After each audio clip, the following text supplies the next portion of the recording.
नमस्कार. बीइंग वुमनच्या आजच्या भागामध्ये तुमच्या सगळ्यांचं मनापासून स्वागत करते.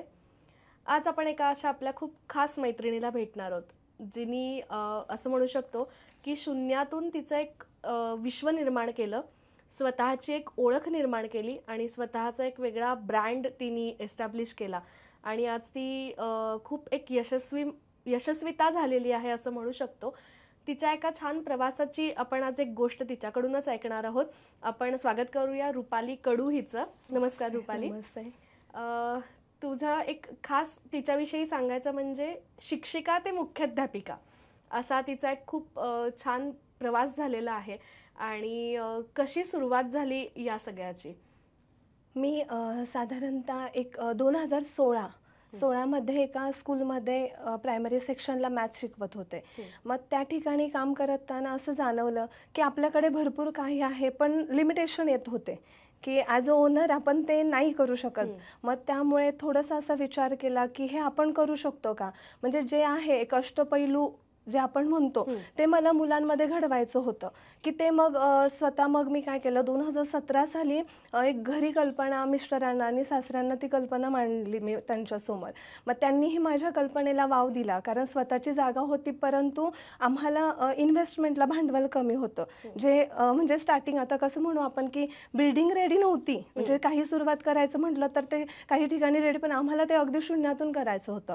आणि मग 2017 साली आम्ही जून 2017 तेव्हा स्कूलचं ओपनिंग केलं. पण त्या पिरियडमध्ये मार्च म्हणजे एप्रिल ते जून असाच कालावधी 2 महिन्याचा होता. मग तेव्हा सुरुवात करताना अगदी म्हणजे रूम्स वगैरे सगळं फाउंडेशनपासूनच तयारी होती आणि इन्व्हेस्टमेंटला तर काहीच नाही.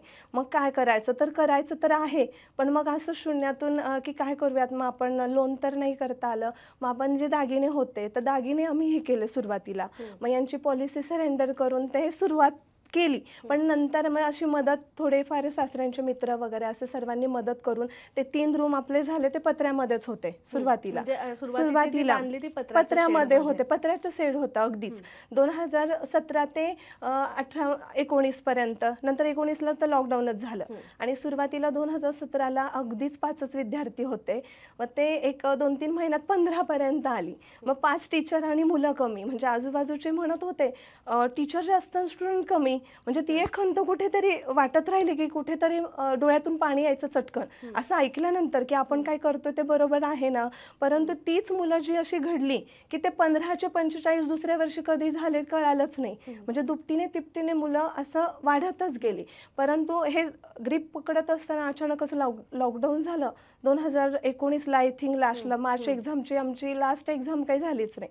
मग ते लॉकडाऊनमध्ये पुन्हा प्रॉब्लेम आला की एक स्ट्रेंथ जी होती ती पुन्हा ऑनलाईन पिरियडला फक्त 20 to 25 स्टुडंट्स होते. मग त्या पिरियडमध्ये आम्ही एक मॉलचा विचार केला. आमचा सिंहगडच्या पायथ्याशी खानापूर आणि खडकवासलाची याच्यामध्येच गाव आहे गोरे खुर्द म्हणून. आणि त्या ठिकाणी असं आहे की आम्हाला धायरीपर्यंत आल्याशिवाय कशाचीच सोय नाही. मग तेव्हा मॉल डीमार्ट टाईप असं एक संकल्पना विचारात घेतली. मग त्या लॉकडाऊनमध्ये माझं ऑनलाईन आणि ते असं पूर्ण सेटअप झाला. ते मी आत्ता का सांगू इच्छिते, कारण तो जो सेटअप आहे तो मला शाळेला अगदी फायदेशीर झाला. कारण नवीन बांधकाम आम्ही आत्ता 2020ला हे लॉकडाऊन नंतर अचानक 100-150 क्रॉस झाले. मग ही मुलं बसवायची कुठं. अचानक एका डिव्हिजनची दुसरी डिव्हिजन तयार करावी लागली, पण वर्ग तर आपल्याकडे अवेलेबल नाही. मग त्यासाठी आम्ही पत्र्याचं शेड ओपन करून जवळजवळ 10,000 स्क्वेअर फूट म्हणजे 3-1 गुंठ्यामध्ये आता इमारत आपली उभारली आहे. ती पण अगदी म्हणजे कसं म्हणजे त्याचं खरंच म्हणजे नवल वाटतं की आहे परमेश्वराची साथ आहे. आम्ही असं विचार न करता करत गेलो आणि त्याला ऑटोमॅटिक म्हणजे थोडे प्रॉब्लेम्स तर आलेच, पण ऑटोमॅटिक त्यातून आम्ही निघत गेलो पुन्हा पुढे की थोडीफार मदत म्हणा किंवा काही म्हणा. आणि खरंच खूप लोकांनी सहकार्य केलं. हो, येतेच प्रयत्नांती परमेश्वर म्हणतो ना, त्याची खरंच अनुभूती आली यावर्षी खरंच. आणि 21 नोव्हेंबरला आपलं ते कम्प्लीट झालं, तिथे वास्तुशांती झाली. आता इतकं म्हणजे पॅरेंट्स जे आहेत माझे ना, ते इतके म्हणतात मॅम आम्ही 2-2 वर्ष घराचं बांधकाम केलंय पण ते आम्हाला होत नाही. तुम्ही एवढं मोठं बांधकाम एका वर्षाच्या आतमध्ये 8 ते 9 महिन्यात कसं केलं. मग त्या पिरियडमध्ये जो मॉलचा 2,000 स्क्वेअर फूट आपला एरिया होता त्यामध्ये पार्टिशन करून मुलांना शिकवण्यात आलं. पण त्यावेळी आमचे विद्यार्थी आमचे पालक यांनी इतकं छान सहकार्य केलं की म्हणजे खरंच आज जे काही आहे त्या सर्वांच्या सहकार्याने ते उभारलं आहे. आणि आपल्या स्कूलमध्ये कसं आहे, नॉट ओन्ली आपण फक्त एज्युकेशनवर नाही आहे भर, तर आपल्या स्कूलमध्ये कराटे क्लासेस होतात, त्यासाठी बाहेरून टीचर येतात, अथर्व शिष्य शिकवण्यासाठी प्रॉपर टीचर आहेत, भरतनाट्यम आहे, म्युझिक आहे, म्हणजे जे ट्युशन म्हणजे फी आहे, शिक्षणासोबत कला बाकी वेगळ्या कलागुणांना वाव देण्यासाठी आपण भरपूर, कारण आमच्या साईडला असे वेगळे क्लास करायचे म्हटलं तर काहीच सोय नाही आहे. पुण्यापर्यंत येण्यासाठी म्हणजे धायरीच्या पुढेच, आणि जवळजवळ आपल्या इथे पानशेत म्हणजे 16 ते 17 किलोमीटर अंतरावरून लांब स्टुडंट येतात. म्हणजे अगदी 3-3 वर्षाची मुलं इतके लांब येतात, ते आमच्या विश्वासावर पॅरेंट्स आपल्याला म्हणजे पाठवतात. ती पण आमच्या मुलांसारखं आम्ही त्यांना ट्रीट करतो एकदम. खरंय. ते तुम्ही एकाच छताखाली अनेक सुविधा देताय आणि शिक्षणासोबत त्यांच्यावरती अनेक सुंदर संस्कार त्यांच्यावरती करतोय. घडताय, की त्याचीच पोचपावती आहे की आज इतक्या ह्याच्यावरती. आणि शाळेचं नाव आदर्श शारदा निकेतन. हो. शारदा निकेतन असंच, की आदर्श ठेवूनच ती एक सरस्वतीची विद्या तुम्ही- मंदिर आहे आपलं. विद्या मंदिर तिथे तुम्ही मुलांना घडवताय. आणि हा सगळा जो तुझा प्रवास सुरू झाला, जसं तू म्हटलीस की 5च विद्यार्थी हो. तुझ्याकडे सुरुवातीला होते, त्याच्यानंतर हळूहळू डेव्हलप झाली. तर मला ह्या पॉइंटला तुला असं विचारायचंय की एक नैराश्याची भावना कुठेतरी येते, जसं हो, तू हो. म्हणालीस की आजूबाजूच्या ठिकाणाहून म्हटलं गेलं की अरे काय 5च विद्यार्थी, किंवा हेच असं की तो एक सुरुवातीचा पिरियड असतो आणि इथेच अनेकदा बॅकफूटवर बॅकफूट होतं, किंवा हा महिलांमध्ये कदाचित तो एक स्वाभाविक असेल की पटकन ते हळवं मन असल्यामुळे तिथे तो विचार केला तर आणि जाऊ दे, सोडून देऊयात, असं एक येतं. तर ह्या पिरियडला तू कसं स्ट्रॉंगली पुढे नेलंस हे मैत्रिणींना सांग. की आहे, बरोबर आहे, नैराश्याची भावना तर झाली, डोळ्यात चटकन पाणीही आलं, पण नाही, करून दाखवायची जिद्द होती मनामध्ये की आहे ना, नाही यांना करून दाखवायचं. हे जे बोललेलं वाक्य ते अजून कुठेतरी आहे आतापर्यंत, पण तेच आता पाहतात, म्हणजे पाहतात त्यांनी 15 पासून 250 300 कधी झाले ते डोळ्यांनी पाहतात. म्हणजे हे आम्हाला जिद्दीने दाखवून द्यायचंच होतं त्यांना. आणि होतं, म्हणजे प्रयत्न आम्ही सोडले नाही की आपल्याला बेस्ट क्वालिटी. आणि मुलंच, आपण माउथ पब्लिसिटी खूप झाली, म्हणजे आपण जी मुलं घडवत होते, जी मुलं आमच्याकडे होते ना, त्या मुलांनाच इतकं आपण प्रिपेअर केलं की त्यांच्या थ्रू बरेच ऍडमिशन्स आले, की त्यासाठी वेगळी पब्लिसिटी करायची सुद्धा जास्त, माउथ पब्लिसिटी जास्त झाली. तो एक फायदा झाला. म्हणजे मुळात ह्या गोष्टीला असे ना की ते घडलेले संस्कार दिसतात, म्हणजे ते तुम्हाला वेगळे कुठेतरी जनरेट करून दाखवण्याची अशी गरज नाही. आता आपली मुलं आहे ना, सुरुवात उठल्यापासून अंथरुणावर कराग्रे वसते म्हटल्याशिवाय पुढचं रुटीन सुरूच नाही आहे. कराग्रे वसते, पूर्ण भूमातेला वंदन करूनच दिनचर्या तुमची सुरुवात झाली पाहिजे. जेवण करताना वदनी कवळात तो श्लोक झालाच पाहिजे. पसायदान वगैरे अशा बऱ्याच बालसंस्कार आपण म्हणतो. आता हल्ली आपण समाजात पाहतो की आता बदलापूरचं प्रकरण आहे, किंवा असे गुन्हेगारी प्रवृत्ती किंवा मुलींवर जसे अत्याचार होत आहे, तर त्यासाठी शैक्षणिक शिक्षणाबरोबर मला एक आध्यात्मिक म्हणजे त्याची जोड खरंच द्यायला हवी. त्यासाठी मी स्टार्टिंग पासून ह्या मुलांवर, बालमनावर आत्ता जर त्याचा परिणाम झाला तर भविष्यात मला खूप म्हणजे आहे, म्हणजे आश्वासन देते की ही मुलं खरेच सुजाण नागरिक बनतील, सुसंस्कारी बनतील. कारण कसं आहे, आता ही जी प्रवृत्ती पाहते ते इंद्रिय म्हणजे आपल्या मनोइंद्रियावर किंवा इंद्रियावर ताबा मिळवला पाहिजे. मग हे केव्हा शक्य होतं, हे आध्यात्मिकताची जोड आल्यानंतरच हे पॉसिबल होत आहे. म्हणजे फक्त तुम्ही पुस्तकी विद्या न देता त्यांना ह्या सगळ्या गोष्टींनी किंवा सामाजिक दृष्टिकोनातून एक सक्षम बनवण्यासाठी काम शाळेमार्फत तुमच्या केलं जातं. आणि जसं तू म्हणलीस तसं की शाळा अभ्यास हा फक्त तेवढ्या पुरता तुम्ही मर्यादित विषय ठेवला नाहीये, जसं तू म्हणालीस की त्यांना घरी सुद्धा उठल्यावरती तो श्लोक कंपल्सरी आहे, हे कुठेतरी एक बिंबवलं जाते आणि हे पालक सुद्धा नोटीस करतात. त्या अनुषंगाने ती वाढ नक्कीच ते पोचपावती मिळत चाललेली आहे कामाची. पाहतायत ना, पालकही पाहतात की नाही, स्कूलमध्ये सांगितलंय. मुलांचं कसं असतं, लहान मुलांचं नाही, आमच्या टीचरांनी सांगितलंय, मग ते बरोबर फॉलो करतात. मग आमचं काम आहे त्यांना ते जास्तीत जास्त चांगल्या प्रकारे देण्याचं काम आहे आमचं. मुद्द्याकडे मला यायचं होतं, तू आता बोललीस ते की एक शिक्षिका म्हणून किंवा एक नुसतीच आदर्श शिक्षिका, म्हणजे त्यातला एक आदर्श पण चांगल्या पद्धतीने असला पाहिजे, किंवा एक शिक्षिका म्हणून तुम्ही मुलांशी वावरताना, मुलांशी बोलताना, त्यांना घडवताना तुम्ही कुठल्या गोष्टींचं भान राखलं पाहिजे असं तुला वाटतं? आता एक सुरुवात सांगू का, आता आपली प्री प्रायमरी आहे बरोबर, मग आता एप्रिल आणि जून हा काळ आमचा खूप कठीण असतो कारण लहान लहान मुलं येतात, घरी असतात, ते अचानकच बाहेर येतात, रडतात वगैरे खूप, म्हणजे अगदी ना इतके रडतात ना, आम्हाला त्यांना त्यांच्या आईसारखं, म्हणजे आमचं कसं असतं, बॉन्डिंग होणं गरजेचं असतं. आम्ही त्यांना नवीन असतो, त्यामुळे तो पिरियड खूप कठीण जातो. पण इतकी, मग त्यानंतर आम्ही त्यांना आपल्या मुलाप्रमाणे कडेवर पेपर घेणं, त्यांना पोएम सांगणं, गोष्टी सांगणं, आमचा त्यांना लळा लावणं, ह्या गोष्टी खूप कराव्या लागतात. आणि आत्ता आमची मुलं अशी आहेत, संडेला सुट्टी असली तरी स्कूलमध्ये येत आहेत. येतात ते आत्ता ओढ पण. लागते. हो हो, ओढ लागते. येतात आणि अजूनही येतात. सॅटर्डे संडे सुट्टी असेल तरी बाबांना आजीला घेऊन येतात ते. येतात स्कूलमध्ये, त्यांना दाखवावं लागतं की बाबा आज स्टुडंट नाही आहे, फक्त टीचर्स आहेत ना. मग ते तिथून परत घरी जातात.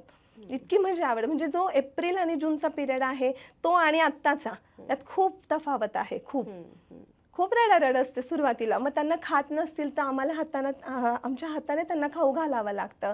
आता लहान मुलं असल्यामुळे कधी शी शू हे सुद्धा आमच्या मावशी म्हणा खूप छान प्रकारे हँडल करतात. म्हणजे एक ते शिक्षकांनी एक छान बॉन्डिंग तयार केलं पाहिजे. आणि काय म्हणतात, एक उत्तम विद्यार्थीच आपल्याला घडवायचा, ही एक भावना प्रत्येक शिक्षिकेच्या मनामध्ये असणं खूप गरजेचं आहे. कारण हेच नागरिक आपले पुढचे भावी नागरिक आहेत. तुम्ही आता दिलं तर भारताचे सुजाण नागरिक घडणार आहेत. ह्या सगळ्या तुझ्या प्रवासातला शाळेच्या असा कुठला एखादा प्रसंग आहे का की जो तुझ्या कायम एखादा म्हणतात ना एक घर करून राहिलाय आणि हा एक खूप आठवणीत राहिलेला असा कुठला आता एक प्रसंग म्हणजे आता तुम्ही शाळा पाहाल आणि माझी 2017 ते 18ची शाळा, म्हणजे यात खूप फरक आहे. आणि अजूनही असं पाठीमागे थोडं वळून पाहिलं ना, कारण माझी जी सुरुवात आहे ना ते अगदी शून्यातून आहे. तर 2017 किंवा 18च्या दरम्यान 15 ऑगस्ट आपण साजरा करतो आणि त्यावेळेस पाऊस असतो खूप. तर आमचे जे पत्र्याचे रूम्स होत्या त्याच्या बाहेर थोडी जागा होती, म्हणजे पटांगण टाईप आपण ग्राउंड म्हणतो ना छोटं, तर त्यासाठी पालकांना बसायचं होतं आणि आपण चेअर लावतो, पण त्याखाली सगळं असं ना खड्डे आणि पाणी साचलेलं. आणि आता काय करायचं, म्हणजे अक्षरशः माझे मिस्टर आणि मी आम्ही असे डोक्यावर घमेलं घेऊन तिथे असं पाणी असं बुरुम वगैरे हे केलं. मग लगेच आमचं 7ला आमचे टीचर स्टाफ येणार की मग आता हे रेडी पाहिजे, त्याच्यावर आपल्याला चेअर्स ठेवायचे. मग हे नको व्हायला. आणि अचानक खूप पाऊस झाला आदल्या दिवशी. मग ते अजूनही आठवते, आम्ही डोक्यावर दोघं असं घमेलं घेऊन तिथे असं सगळं क्लिअर केलं की वाटणारच नाही कोणाला. आणि मग त्यानंतर आमचा प्रोग्राम सुरू झाला. म्हणजे हे आत्ता जर वळून पाहिलं की अरे बापरे आपण काय काय केलंय, म्हणजे खूप कष्टाशिवाय पर्याय नाही कोणत्याच गोष्टीला. आणि ती जिद्द चिकाटी तुमच्यामध्ये असेल आणि ते गाठण्याचे ध्येय मिळवायची इच्छाशक्ती, तर मार्ग सापडत जातो. ह्या सगळ्यामध्ये आता एक जे मला माहितीये की तू एक उत्तम गृहिणी पण आहेस, उत्तम आई पण आहेस 2 मुलांची, उत्तम सून आहेस, सासर माहेर दोन्ही खूप उत्तमरित्या सांभाळते. आणि आता हा सगळा एवढा मोठा मुख्याध्यापिका म्हणल्यावरती किती जबाबदारी असेल याची कल्पनाच करू शकतो आपण, की मुलांची शाळेची सगळी जबाबदारी. तर हे दोन्ही सांभाळताना ती एक तारेवरची कसरत होते. जसं महिलांचं होतं की घर, व्यवसाय, नोकरी जे काही असेल ते करताना फार पळापळ होते. हे सगळं कसं मॅनेज करतेस, हा एक कसा त्याची एक मेळ बसवतेस? तुम्ही म्हटलात तसं खरंच तारेवरची कसरत आहे. कारण कसं होतं की आपल्याला काहीतरी करायचं म्हटल्यानंतर, आणि त्यात आमची जॉईंट फॅमिली 10 मेंबर्स आहोत आम्ही फॅमिलीमध्ये सगळे. आणि त्यात असं नको की मग मी बाहेर गेले आणि माझ्यावरती काम आहे मागे पडलं तर मागे थोडासा त्रास होणारच, थोडंसं वादावाद होऊ शकतात. मग ती एक कुठेतरी धावपळ खूप असते. मग चहा प्यायला नाही मिळाला तरी चालेल, पण ते काम आधी आटोपून आपल्या कामाला मार्गी लागलं पाहिजे. मग ते खूप म्हणजे आमचं असं आहे, म्हणजे मी स्वतःला असा नियम लावला की मला करायचं ना काहीतरी, पण मला किती त्रास होऊ दे, मला ते घरातलं पूर्ण करूनच माझ्या कामावर जायचंय. म्हणजे ते नको ना, मग कारण त्यामुळे वाद होऊ शकतात. मग झटकून टाकत नाही, ते आपलं माझं जे आहे ना, नाही ते पूर्ण करूनच मग हे करायचं. मग त्यासाठी भले का मला किती लवकर उठावं लागलं तरी चालेल, पण ते आहे ना ते करूनच मग माझं काम मी हाती घेते. मग त्यामुळे कारण काय होणार, घरात जर वाद झाले तर डिस्टर्ब होणार, मेंटली डिस्टर्ब झालं तर माझं व्यवस्थित होणार नाही. त्यामुळे ते खूप सांभाळावं लागतं. आणि अजूनही मला अगदी 7 वाजता जरी बाहेर पडायचं म्हटलं, अगदी 10व्याला जरी जायचं म्हटलं कोणाच्या, तरी माझा तो नियम मी फॉलो करते. कारण ते नाही होऊ द्यायचं. ती मोठी तारेवरची कसरत आहे, खूपच मोठी. आणि या सगळ्यात मुलांना घडवतानाची पण एक भूमिका असते. कारण आजकाल बऱ्याच वेळेला असं होतं की करिअर करताना किंवा घर सांभाळताना ना अनेकदा आपल्या स्वतःच्या मुलांकडे थोडंसं लक्ष, एवढ्या 200-300 मुलांना तर तू घडवतीच, पण स्वतःच्या मुलांकडे अनेकदा लक्ष दिलं जात नाही. किंवा मग त्यांच्यावरती असं म्हणलं जातं की संस्कार घडवण्यात थोडंसं कुठेतरी कमतरता राहू शकते.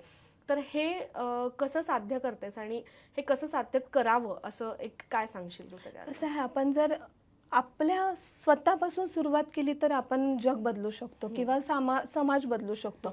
मग सुरुवातच आपल्या मुलांपासून करावी लागते. मी प्रायोरिटी आपली आहेच आहे, आपलं काम तर प्रायोरिटी आहे, पण मुलांना पण आपण नाही लक्ष दिलं तर कोण लक्ष देणार ना. मग हे सगळं करताना त्यांच्याकडे दुर्लक्ष नको व्हायला याची पुरेपूर काळजी घेत आहे. त्यांच्या एक्झाम्स असो काही असो, आणि विशेष म्हणजे दोघं मुलं खूप छान आहेत, समजून घेतात. छोटा माझ्याबरोबरच आहे आपल्या स्कूलमध्ये, मोठी आता 7th आहे. ती पण सेल्फ स्टडी उत्तमरित्या करते, भरतनाट्यम आहे, कराटे करते, स्विमिंग करते, म्हणजे ऑलराऊंडर. जसं मला म्हणतात आता मी तो हां, माझं ही मेहंदी, रांगोळी, ड्रायव्हिंग, 4 व्हीलरच्या म्हणा, किंवा म्युझिकचे क्लास आहेत, म्युझिकच्या एक्झाम झाल्यात, भरतनाट्यमची एक झाली आहे, अभ्यासाची तर आवड आहेच, म्हणजे ऑलराऊंडर. आणि मी तर स्वतः असं सांगेल, मुलींनी तर सगळ्या कला अवगत केल्या पाहिजे. अगदी स्टिचिंगचं माहीत नसावं, पण मी 10th स्टँडर्ड पास झाल्यानंतर माझा एक स्वतःचा असा नियम आहे की मी कोणतीही सुट्टी, म्हणजे मला दिवसातला एक दिवस जरी वाया गेला की त्याच्यातून माझं काहीतरी काम नाही झालं तर मला अस्वस्थ वाटतं. म्हणजे माझी चुलती, आणि आता याचं उदाहरण झालं तर म्हणजे माझी 2.5 वर्षाची असताना आई एक्सपायर झाली आहे. तर मग आजी, चुलता चुलती यांनी मला खूप म्हणजे खूप छान प्रकारे तर हाताच्या फोडाप्रमाणे आजीने पण जपलं आहे. तर माझी चुलती अजूनही म्हणते की मी रुपालीला असं की शांतपणे सोफ्यावर बसली, टी व्ही पाहत बसले, अजून तिला आठवणार नाही. मग मला टी व्ही पाहायचं आहे ना, तर मी त्यावेळेस माझ्या हातात काहीतरी काम घेणार. म्हणजे हे की मुलांनी टाईम इज मनी हे फॉलो केलं पाहिजे, की वेळ ही अतिमहत्त्वाची आहे. वेळेचा सदुपयोग केला तरच फायदेशीर. आपण काय म्हणतो, उद्या करू, कल करे सो आज करो सो हो, उद्या कधी येत नाहीये. मग वेळेचं एक भान ठेवलं, प्रत्येक सुट्टीचा काही ना काहीतरी उपयोग करून 10th पास झाल्यानंतर मी स्टिचिंग शिकले. तर जवळजवळ 10वी ते ग्रॅज्युएशनपर्यंत माझे मी स्वतः ड्रेस स्टिच केले. माहीत नसावं, पण पूर्णपणे माझे मी स्टिच केले. 12th नंतर कम्प्युटर वगैरे केले, 4 व्हीलर्स शिकले, 2 व्हीलर्स शिकले. म्हणजे प्रत्येक सुट्टीमध्ये काही ना काहीतरी केक शिकल्यानंतर केकच्या बरेच ऑर्डर्स केल्या. मेहंदीच्या जे आहे ना, नवीन लग्नामध्ये मेहंदी काढतात त्या झाल्या, मंदिरांमध्ये मोठ्या मोठ्या रांगोळ्या, असं कोणतं क्षेत्र नाही. प्लस प्रवचनही झालेत. म्हणजे मला आध्यात्मिक जो माझा आहे दोन्हीकडे, म्हणजे माहेर आणि सासर, वारकरी संप्रदायाचा खूप वारसा आहे. मग आपण ते गावाकडे पाहतो, मंदिरामध्ये काकड आरती होते. तर म्हणजे आमच्या गावामध्ये ना मी गवळण खूप छान म्हणते, अशी माझी खूप ओळख आहे. म्हणजे पूर्ण माईक लावलं की पूर्ण सकाळी पहाटे आवाज पूर्ण जातो. मग ते पण सुरुवात. म्हणजे मग मला कॉलेजला जायचे, म्हणजे मंदिरात जाऊन गवळण म्हणायची, गवळण झाल्यानंतर बॅग घ्यायची, बॅग घेऊन कॉलेजला पोचायचं. तिथून आल्यानंतर 12th पासून मी ट्युशन्स घेत होते. म्हणजे एक आपण आता शिक्षिका कॉलेजच्या काळामध्ये 12th मध्ये असताना पासून माझे ट्युशन्स वर्ग चालू आहेत. ते आज तागायत शाळा, ट्युशन्स हे अजूनही चालू आहे. आता तू शाळा पण आहे, ट्युशन्सला एक 70-80 मुलं 2017ला पण होती ना, आता 50-60 मुलं पण आहेत संध्याकाळी. ही सगळ्या वेगवेगळ्या इयत्तातली असतील. हो, वेगवेगळ्या इयत्तातली आहेत. 8th-9th स्टँडर्ड पर्यंत आहेत. त्यामुळे माझं एक कनेक्शन आहेत ना, अगदी मुलांसोबतच जास्त आहे. म्हणजे आपल्या एजच्या कमी, पण मुलांसोबत मी खूप वेळ असते, म्हणजे तेव्हा पण आणि आत्ता पण. आणि भजन कीर्तन याची तर प्रचंड आवड. क्या बात आहे. ह्या सगळ्या ह्याच्यात आता तू एक आदर्श शारदा निकेतन ही शाळा उभी केलीस, तर शाळेमध्ये अजून काय पद्धतीने मुलांना घडवलं जातं, आणि अजून एक शाळेचं वेगळेपण काय सांगशील? आता वेगळेपण म्हणताना आपण असं म्हणूया की आता सर्वच ठिकाणी सगळी मुलं सारखी नसतात. म्हणजे प्रत्येक क्लासमध्ये काही खूपच पटकन कॅच करणारे, ग्रास्पिंग पॉवर आता सगळ्याच मुलांची छान आहे, पण काही खूप पटकन कॅच करतात की ती पुढे जातात. मग काही मुलं थोडी वीक असतात. पण माझा असा प्रयत्न आहे, असं कोणीच नाही, जे वीक आहेत ते का वीक आहे, प्रॅक्टिस कमी आहे, मग आपल्याला त्यांच्याकडून करून घ्यायचं आहे. म्हणजे असं एकही विद्यार्थी नाही पाहिजे की कोणत्या तरी विषयात तो मागे पुढे असेल. तर सगळ्यांना इक्वल लेवलमध्ये आलं पाहिजे. प्लस आमचा ग्रामीण भाग असल्यामुळे तिथे अशी कोणतीच सोय नाही, मी आधी म्हटल्याप्रमाणे. तर त्यासाठी मग स्कूलमध्येच आपण कराटे क्लास बाहेरून टीचर येऊन घेतात, पखवाजाचे होतात, म्युझिक्स हार्मोनियमचे होतात, भरतनाट्यमचे होतात, अशा वेगवेगळ्या प्रकारचे क्लास आपण स्कूलमध्येच बेसिक देतोय. आणि त्यातून जर त्यांना अजून एक्स्ट्रा करायचं म्हटलं की ज्यात आवड, कलागुणांना वाव देतो. म्हणजे एखाद्या विद्यार्थीमध्ये काय स्पेशालिटी आहे, मग त्या गुणांना वाव देण्यासाठी ते तुम्ही पुढे कंटिन्यूस प्रोफेशनली क्लास जॉईन करून ते एक कला तुम्ही अवगत करू शकता. असं मग म्हणजे तेही त्यांना त्या प्रयत्न पद्धतीने आहे. तुम्ही शाळेत develop स्केटिंगचे पण करता. क्लास होतात. अच्छा. स्केटिंगचे होतात. पुण्यातून प्रणिता पाथरकर म्हणून आहेत, त्या सदाशिव पेठेमधून आपल्या इकडे भरतनाट्यम क्लास घ्यायला येतात बापरे. Saturday Sunday. तेही चालू आहे. म्हणजे आपण एक ते असं स्पॉट शाळेचं एक अशी जागा अशी उपलब्ध करून दिली आहे की जेणेकरून आपल्या पूर्ण भागातील 500 पर्यंत जो आहे तो 17, 18, 20 किलोमीटरचं अंतर आहे, काहीच सोय नाहीये. मग त्या मुलांना तिथे येऊन वेगवेगळ्या गोष्टी त्यांना शिकण्यास मिळण्यास उपलब्ध करून दिल्या. आणि आता मला सांगायला आवडेल की खूप छान स्टेज आणि ग्राउंडचं एक 1.5 एकरमध्ये काम चालू आहे. तो एक आमच्या भागामध्ये एवढं मोठं ग्राउंड नसेल, इतकं छान आता मुलांना ग्राउंडचं काम मैदानी चालू आहे. खेळासाठी मैदानी सुद्धा- खेळासाठी सुद्धा आपण ते आता कामच सुरू आहे. 26 जानेवारीला त्याचं हे होईल, ओपनिंग होईल आताच. वा वा, शुभेच्छा. हो, लवकरात नक्की. लवकर थँक यू. व्हावं ह्यासाठी. आणि आता ह्या सगळ्या प्रकारांवरती तू काम करतेस, म्हणजे एक जसं मगाशी म्हणलं असं घर सांभाळून एवढ्या मोठ्या शाळेचा डोलारा सांभाळतेस, सगळ्या गोष्टी आहेत. हे सगळं करताना तू आपल्या मैत्रिणींना एक काय संदेश देशील? नक्कीच. हे काय आहे, म्हणजे आपण लग्न झाल्यानंतर म्हणतो की एक त्यामध्येच गुंतून राहतो की घर आणि काम. पण आपल्याकडे जे क्वालिटीज आहे, किंवा मी म्हणेल असं मला नेहमी लहानपणी वाटायचं, म्हणजे आपला जन्म झालाय ते काहीतरी कशा तरी साठी झालाय की या समाजाचे आपण ऋणी आहोत, या समाजासाठी आपल्याला काहीतरी करण्याची संधी मिळाली आहे. त्यासाठी हे काम तर सगळं होतच आहे, म्हणजे होणारच आहे. खाणं पिणं बसणं स्वयंपाक भांडी हे होणार आहे. पण त्याच्या व्यतिरिक्त आपण या समाजासाठी काहीतरी ऋणी आहोत, त्यासाठी काहीतरी प्रत्येकाने खरंच नक्की प्रयत्न केला पाहिजे. आणि त्या कामातून जे मिळणारं समाधान आहे ना, ते म्हणजे खूप अद्वितीय आहे, खूप आनंद देणारं आहे. खरं काहीतरी एक शिकलं पाहिजे, शिकलं पाहिजे. हो, जोडलं म्हणजे पाहिजे. आता हे करते त्यांना कोणा आता इतक्या मुलांमध्ये आहे, काही सांगू शकत नाही. कोणी काय डॉक्टर बनेल, कोणी इंजिनियर बनेल, कोणी काय बनेल, म्हणजे भरपूर. आपण असं त्यांना घडवूया की खरंच मोठेपणी मलाही वाटलं पाहिजे माझ्या शाळेचा विद्यार्थी आहे. नक्कीच. आणि आता तू एक जाता विषय काढलास तर तुझ्या शाळेचा एक कोणतरी विद्यार्थी छोटा आहे आणि त्याने गिर्यारोहण केलंय. रोम उघडे म्हणून आहे. हो हो. आणि किती वर्षांचा आहे तो? आता तो 6-7 इयरचा असेल. आणि त्यांनी कुठलं कोकण रत्नागिरीमध्ये एक सुळा आहे, तो खूप छान प्रकारे व्हिडिओ शेअर केली होती आम्ही. त्याचा आहे आता. हो, गिर्यारोहण केलं खूप छान प्रकारे. आणि त्याचे वडील माउंट एव्हरेस्ट आहेत आता, लहू उघडे म्हणून. लास्ट इयरच त्यांचं खूप छान मोठ्या प्रमाणात त्यांचा कार्यक्रम झाला आहे. खूप छान त्यांचंच मुलं, मग ते मार्गदर्शन होतच आहे त्याला. आणि आमचंही भाग्य, आम्हाला इतके छान छान पालक लाभले आहेत. खरं तुम्ही एक इतका सुंदर प्लॅटफॉर्म मुलांसाठी तू उभा केलास की जिथून जसं आता तू त्या रोमचं उदाहरण सांगितलंस की मुलं घडतायत आणि मुलांना शिक्षणासोबतच वेगवेगळ्या सामाजिक गोष्टींचं भान होतंय, कलाक्षेत्रांची आवड निर्माण होते, किंवा आपण अभ्यास का करायचा आहे आणि आपण मोठं होऊन काय करायचंय, किंवा समाजासाठी आपण एक देणं आहोत, आपण देशाचे एक बांधील आहोत आपण देशासाठी. आणि मला असं वाटतंय की आदर्श शारदा निकेतन मधनं खूप उत्तमच विद्यार्थी घडतील आणि नक्कीच काही भविष्यामध्ये आपल्याला ऐकायला मिळेल की इतक्या मोठ्या पदावरती शारदा निकेतनचा एक विद्यार्थी पोहोचलेला आहे. शारदा निकेतन स्कूल हे परिसाचं काम करेल की त्या शाळेमध्ये शिकणाऱ्यांचं नक्कीच सोनं होणार आहे भविष्यात. नक्की. रुपाली, आता तुमच्या शाळेच्या ऍडमिशनची प्रोसेस काय आहे?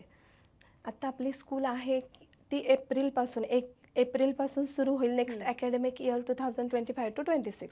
तर आपली आता जी न्यू बिल्डिंग आहे, ऑल एरिया आपला CCTV कव्हरेज आहे, व्हॅनची सोय आहे. शिवाय आपण या शैक्षणिक शिक्षणाबरोबर वेगवेगळ्या ॲक्टिव्हिटीज मुलांनी याच ट्युशन फीमधून देत आहोत. कराटे आहे, पखवाज वादन आहे, मृदुंग आपण ज्याला म्हणतो, हार्मोनियम आहे, म्हणजे त्यामध्ये आपण स्वर अलंकार शिकतो, डान्स आहे, योगा आहे, प्राणायाम आहे. ह्या सगळ्या गोष्टी आपण स्कूलमध्ये त्याच फीमध्ये, की त्याच्यासाठी अशी वेगळी फी सुद्धा आकारली जात नाही अशा प्रकारे. आणि अगदी बालसंस्कार जे म्हणतो ना, त्यावर प्रायोरिटी आहे, म्हणजे अगदी ते सुद्धा आहे. आणि प्लस मुलांचं जे आहे की नाही, हँडरायटिंग, रीडिंग यावर प्रॉपर लक्ष देऊन मुलं घडवले जातात.